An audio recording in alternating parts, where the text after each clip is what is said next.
అఖిల భారత కాంగ్రెస్ కమిటీ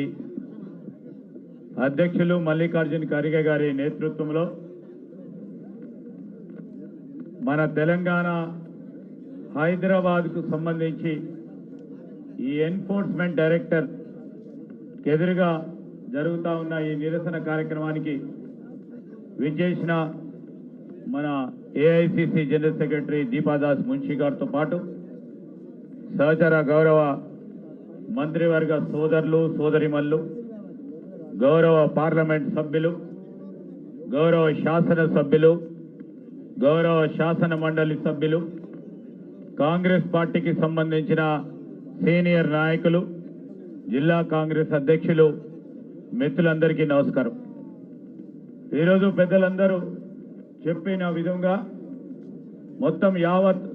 భారతదేశంలో అన్ని రాష్ట్రాల్లో జరుగుతూ ఉన్న ఈ నిరసన కార్యక్రమం దాని ముఖ్య ఉద్దేశం ప్రధానంగా పార్లమెంట్లో అనేక సందర్భాల్లో మన నాయకులు రాహుల్ గాంధీ గారు ఆదానికి సంబంధించిన సంస్థ విషయంలో హిడెన్బర్గ్ అనే ఒక సంస్థ ఇచ్చిన నివేదిక మీద విచారణ జరపాలని అనేక సందర్భాల్లో కోరినప్పటికీ పెడచెవిన పెట్టి మోడీ గారి సర్కార్ ముందుకు నడిచింది. తదుపరి సెబీకి సంబంధించిన చైర్మన్, ఆ చైర్మన్ కు సంబంధించిన లావాదేవీలు, ఆ లావాదేవీలకు సంబంధించి అదానీ సంస్థతో కూడుకున్న అంశాల విషయంలో సుప్రీంకోర్టు మరి ఒక ప్రత్యేకమైన కమిటీని ఏర్పాటు చేసుకొని సెబీ సంస్థకు ఆదేశం ఇవ్వడం జరిగింది. పూర్తి స్థాయిలో విచారణ జరిపి నివేదిక అందించాలంటే 18 నెలలు గడుస్తూ ఉన్నప్పటికీ ఈ రోజు వరకు కూడా నివేదిక అందించకపోవడం, దాని వెనుక ఏ కారణం ఉందని ప్రజలకు తెలియజేసే కార్యాచరణ తీసుకోవాలని కాంగ్రెస్ పార్టీ ఆలోచన చేసి ఈరోజు నిరసన కార్యక్రమం చేపడతా ఉంది. ఈ సందర్భంలో మనం కోరేది ఒకటే, కాంగ్రెస్ పార్టీ పక్షాన జాయింట్ పార్లమెంటరీ కమిటీని ఏర్పాటు చేసి నిజాలు తెలుసుకొని యావత్ భారతదేశానికి సంబంధించిన ప్రజలకు సంబంధించిన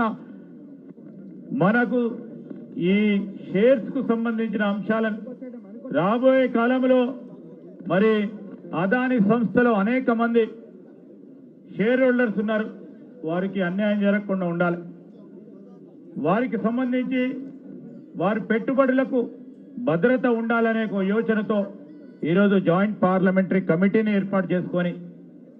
ముందుకు నడవాలని, వెంటనే దాన్ని ఏర్పాటు చేయాలని డిమాండ్ చేస్తూ ఈరోజు ఈడీ కార్యాలయం ముందర ముఖ్యమంత్రి గారు, అదేవిధంగా ఉప ముఖ్యమంత్రి గారు,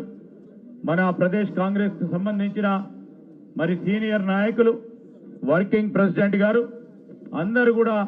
ఈరోజు ఈ కార్యక్రమంలో పాల్గొంటున్న సందర్భంలో మరి ఈరోజు మనం కేంద్ర ప్రభుత్వాన్ని, మోడీ గారి ప్రభుత్వాన్ని చిత్తశుద్ధి ఉంటే మీ స్నేహితులు అని చెప్పుకునే వారిపైన ఈరోజు వారిపైన విచారణ జరిపి వెనువెంటనే ప్రజలకు తెలియజేసే కార్యాచరణ